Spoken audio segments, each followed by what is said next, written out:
Tetapi yang paling fatal sebetulnya adalah bahwa ketika PDI Perjuangan itu mengajukan Anies Baswedan, maka menurut saya runtuhlah gagasan, konsep, atau klaim PDI Perjuangan sebagai partai nasionalis. Menurut saya akan menjadi sebuah tragedi sangat besar dalam perpolitikan Indonesia kalau nanti betul-betul ternyata DPP PDI Perjuangan, Ibu Mega mengajukan Anies Baswedan.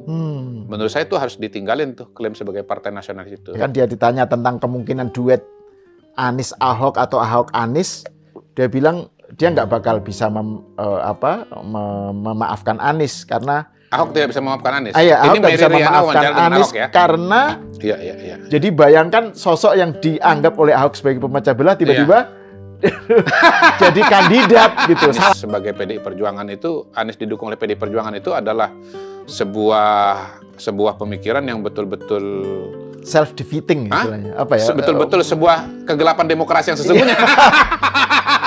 Kalau melihat Bu Mega mendapatkan usulan nama Anies Baswedan, tolong yang diingat jangan cuma wajah Anies Baswedan, tapi wajahnya Rizik Syihab juga gitu loh. Kayak semacam ancaman gitu ya. Ingat memori saya paling kuat tentang Pilkada Jakarta 2017 itu adalah soal larangan masyarakat untuk menyolatkan seorang nenek yang mendukung Ahok itu. Betul. Bayangkan. Nah, pada titik inilah saya katakan memang akhirnya menjadi menarik ketika PDI Perjuangan misalnya di Jakarta, PDI Jakarta maksud saya, mengajukan nama Anies Baswedan sebagai calon gubernur salah satu kepada DPP. Gitu. Karena apa? Karena kita tahu bahwa tahun 2017 boleh dibilang ya Anies Baswedan adalah musuh besarnya PDI Perjuangan dalam konteks pilkada. Pada waktu itu PDI Perjuangan mengajukan pasangan Ahok ya dengan Jarod Saiful Hidayat. Dan tahun 2017 untuk mengingatkan kepada publik lagi, pada waktu itu ada peristiwa peristiwa Al-Maidah 51 di Pulau Seribu, sebuah peristiwa di mana Ahok dituding penistaan. Menista agama ya.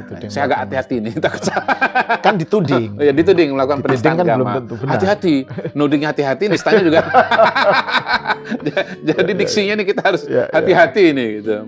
Jadi kasusnya penistaan agama dan kita tahu pada waktu itu Ahok akhirnya divonis bersalah dan masuk penjara, dan sebelumnya Ahok kalah juga dalam pertarungan di Jakarta, dan sebelumnya lagi ada peristiwa-peristiwa politik sangat besar, ada peristiwa demonstrasi pengumpulan massa yang sangat-sangat besar, barangkali terbesar dalam sejarah Republik. Ada 4/11, 4 November maksudnya, ada 212, 21 Februari ya, 212. Yang November itu pada tahun 2000. Enggak, 2 Desember. Sorry, 2 November Desember ya. Sama 2 Desember. 2 Desember, sorry, mohon maaf, 2 Desember. Karena sambil ingat-ingat nih. Iya, sambil ingat. Dan yang terpenting adalah pada waktu itu isunya yang berkembang adalah isu keagamaan ya. Sehingga kemudian disebut pada waktu itu ada politisasi agama ya. Kita tahu bahwa rakyat kemudian masyarakat juga menjadi terbelah gitu ya, antara ya menerima atau memahami Ahok dengan kontra kepada Ahok dan garis miring mendukung Anies Baswedan pada waktu itu. Dan ya intinya pada waktu itu masyarakat Indonesia, bukan cuma Jakarta ya, saya garis bawahi ya, bukan cuma Jakarta tapi seluruh Indonesia itu terbelah. Saya ingat kok, saya kan karena tinggalnya pindah-pindah, sekolah saya pindah-pindah, itu WA grup saya itu di Kalimantan Tengah, WA grup saya di Palembang, WA grup saya di Lampung, WA grup saya di Jakarta, itu ikut terbelah loh. Jadi yang terbelah pada waktu itu bukan cuma Jakarta tetapi seluruh Indonesia. Dan medsos juga. Iya. Medsos juga terbelah. Saya menganggap WA itu bagian dari medsos lah. Iya. Jadi pada waktu itu ada polarisasi ya, ada politik identitas yang sangat-sangat kuat. Dan saya kan selalu mengatakan, ini cerita kita balik lagi mundur ke belakang, bahwa politik identitas itu trennya sebetulnya menguat. Pasca 2014, ada jembatannya 2017, lalu kemudian 2019. 2019 itu menjadi polarisasinya menjadi sangat keras.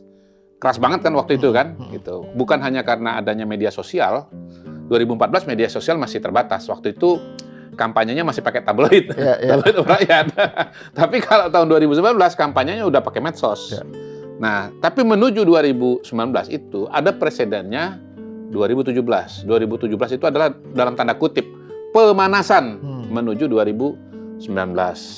Yang jelas pada waktu itu ada pembelahan yang luar biasa. Saya kira termasuk mungkin pembelahan yang paling nyata lah antara politik nasionalis dengan politik katakanlah keagamaan lah pada waktu itu. Jadi ini calon Islam, ini bukan, bahkan penista agama, dan ya singkat cerita akhirnya di situ kan Ahok dikalah. Nah, kita tahu bahwa PDI Perjuangan itu adalah partai nasionalis par excellence ya. Setidaknya selama ini dianalisa sebagai partai yang mewakili kelompok nasionalis, kemudian juga sikap-sikap politiknya juga nasionalis, dan pilihan-pilihan politiknya juga nasionalis, sebagaimana tercermin pada Ahok. Menurut saya, bukti bahwa PDI itu adalah partai nasionalis itu memang tercermin waktu Bu Mega nunjuk Ahok. Kenapa itu tercermin dengan sangat-sangat kuat? Satu, Ahok itu adalah sering dianggap sebagai non-pribumi ya. Dalam pengertian awam ya, bukan secara hukum ya. Nanti Pak Ahok kan bilang, saya ini pribumi juga. Ahok kan marah sama Anies karena nyebut-nyebut soal pribumi. Betul. Tetapi dalam konteks sosiologis, ya keturunan lah. Dia masyarakat dianggap sebagai keturunan, gitu ya. Walaupun udah generasi kesekian sebetulnya udah sama aja gitu. Dan sebetulnya kita ini juga keturunan juga, tinggal titiknya aja di berapa gitu. Kita semua keturunan gitu loh. Jadi satu, dia keturunan Tionghoa, yang kedua dia Kristen. Gitu. Nah itu kelihatan bahwa PDI itu sebagai guardiannya minoritas itu kelihatan di situ. Yang penting kemampuannya, yang penting kompetensinya, tidak melihat latar belakangnya. Menurut saya itu memang pengejawantahan dari filosofi atau perspektif nasionalis yang sesungguhnya. Nah, dilalah PDI Perjuangan Jakarta mengusulkan Anies yang merupakan anatema dari ideologi nasionalis tadi itu gitu loh. Merupakan antitesis dari ideologi nasionalis itu tadi gitu. Nah, kenapa PDI Perjuangan Jakarta mengajukan Anies Baswedan? Kalau dari berita-berita yang beredar kan karena PDI Perjuangan Jakarta mengatakan bahwa satu, mereka itu suaranya turun di Jakarta sekitar 10 kursi dari 25 kursi pada tahun 2019 ke 15 kursi di tahun 2024. Signifikan banget ya? Karena mereka tidak mendukung Anies, kira-kira begitu. Sehingga kursinya di berbagai wilayah yang hilang itu dilihat lari ke 3 partai yang dukung Anies. Jadi ini alasan pragmatis, ini alasan elektoral. Kira-kira nih berpikir linearnya, Bu Mega, kalau PDI Perjuangan Jakarta kira-kira dialog dengan Bu Mega ya. Bu, ayo kita dukung Anies supaya tahun 2029 kursi PDI Jakarta 25 lagi. Gitu kira-kira cara berpikirnya. Tetapi itu kan ya saya lupa nih ya. Saya nggak ingat, saya nggak baca persis bagaimana argumentasi dari suratnya PDI Perjuangan Jakarta, karena waktu itu muncul di media kecil banget, saya nggak kebaca. Nanti saya coba akan lihat lagi ya. Tolong pemirsa nanti dibantu koreksi. Nah, apakah di situ ada argumentasi soal residu Pilpres 2024? Bahwa PDI Perjuangan berhadapan dengan Jokowi dan Anies Baswedan adalah antitesis dari Jokowi. Ya, di mana di sini berlaku ada gium my enemy's enemy is my friend. Kira-kira begitu. Garis miring unholy alliance gitu. Nah, presiden semacam ini kan sebetulnya sudah pernah muncul juga di kampanye 2024, kalau kita ingat pernah ada gagasan salam 4 jari ya. Di mana antara 1 dengan 3 gabung melawan 2. Betul.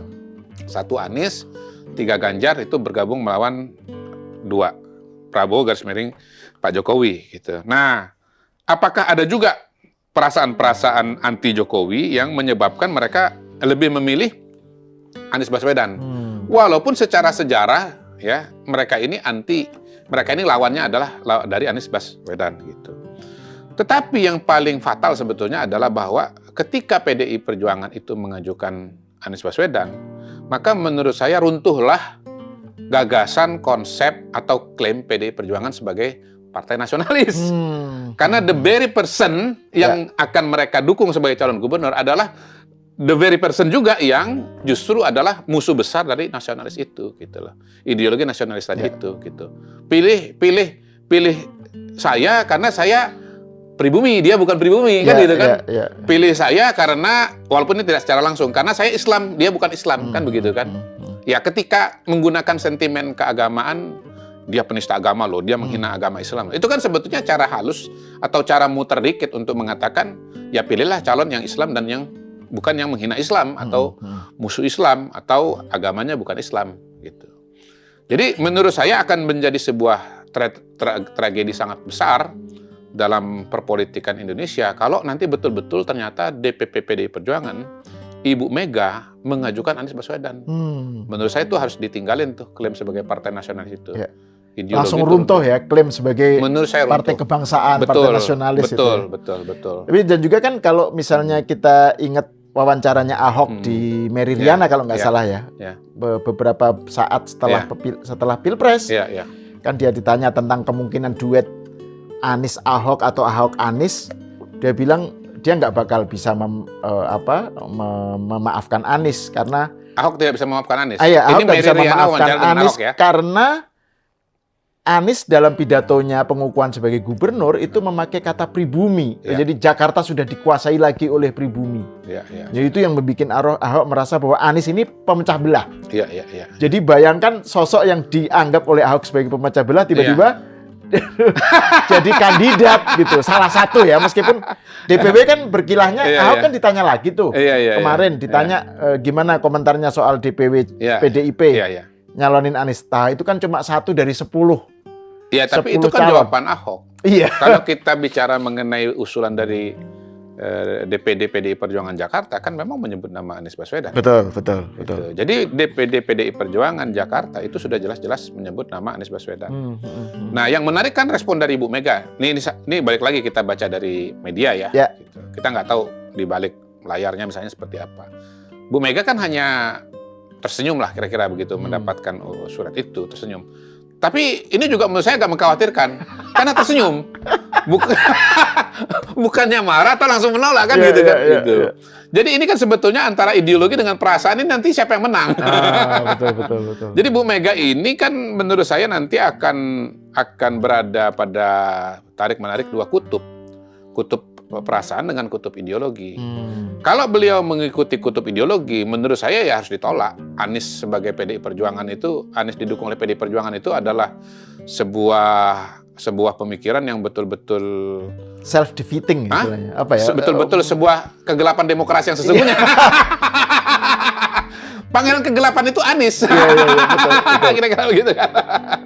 Gitu. Pangeran kegelapan itu adalah Anies. Kenapa? Karena pengusung intoleransi untuk sebuah bangsa yang majemuk seperti Indonesia itu adalah pangeran kegelapan yang sesungguhnya. Gitu. Dan PDIP merasakan sendiri kan. Kalau pangeran kegelapan ini berkuasa, kita kan akan terbelah masyarakat kita ini dan bisa terjadi konflik-konflik etnis, konflik-konflik keagamaan, akan banyak orang yang mati begitu loh.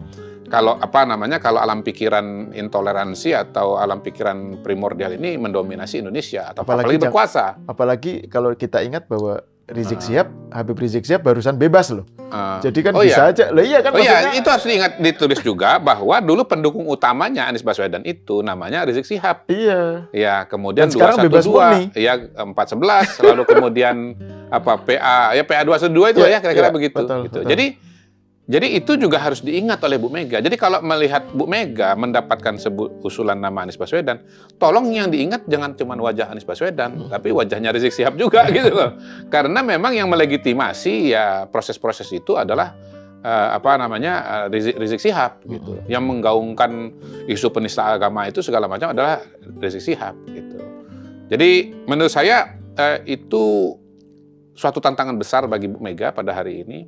Mungkin secara perasaan beliau marah kepada Pak Jokowi gitu ya, dan ada keinginan yang besar untuk katakanlah melawan bahkan mengalahkan Pak Jokowi pada pilkada melalui momentum pilkada DKI Jakarta 2024 ini. Dan pada hari ini salah satu pilihan yang secara matematika politik itu adalah rasional ya. Artinya masuk di akal, ada kalkulasi kemenangannya adalah mendukung Anies Baswedan. Tetapi pada saat yang bersamaan itu adalah pilihan yang secara ideologis sebetulnya sangat-sangat bertentangan dengan track record PDI Perjuangan, track record PNI, track record Ibu Mega selama ini. Dan ya itu bertentangan dengan sikap-sikap Ibu Mega pada tahun 2017 yang lalu gitu, ketika memilih Ahok gitu. Jadi menurut saya ya salah satu pertarungan politik paling grand dalam sejarah politik Indonesia modern adalah Pilkada Jakarta 2017 itu. Itu benturan antara dua ideologi besar yang berkembang di Indonesia, yaitu nasionalis dan keagamaan. Itu Indonesia ditubir. Iya. Ditubir jurang. Betul. Nah, sebetulnya ini adalah kalau kita mengatakan residu Pilpres 2024, sebetulnya 2000 Pilkada Jakarta 2024 ini adalah juga residu Pilkada DKI 2017 menurut saya. Jangan dilupakan itu. Pikirannya ingatannya jangan pendek. Ya. Ingatan orang-orang PDI Perjuangan tentang Pilkada 2024 dan susunan pencalonan dan peta pertarungan nanti jangan berhenti pada 2024. Tetapi tolong Anda mundur ke belakang sampai dengan 2017 gitu loh. Anda ingat-ingatlah situasi dan kondisi pada waktu itu, masalah-masalah yang timbul pada saat itu, tantangan-tantangan yang dihadapi pada waktu itu. Dan suasana pas pencoblosan gitu kan, sampai wah subuh-subuh ada banyak sekali kayak semacam ancaman gitu ya. Ingat, memori saya paling kuat tentang Pilkada Jakarta 2017 itu adalah soal larangan masyarakat untuk menyolatkan seorang nenek yang mendukung Ahok itu. Betul. Bayangkan, itu adalah betapa parahnya ya alam pikiran primordial ini ketika kemudian berkembang dalam pilihan-pilihan politik gitu loh.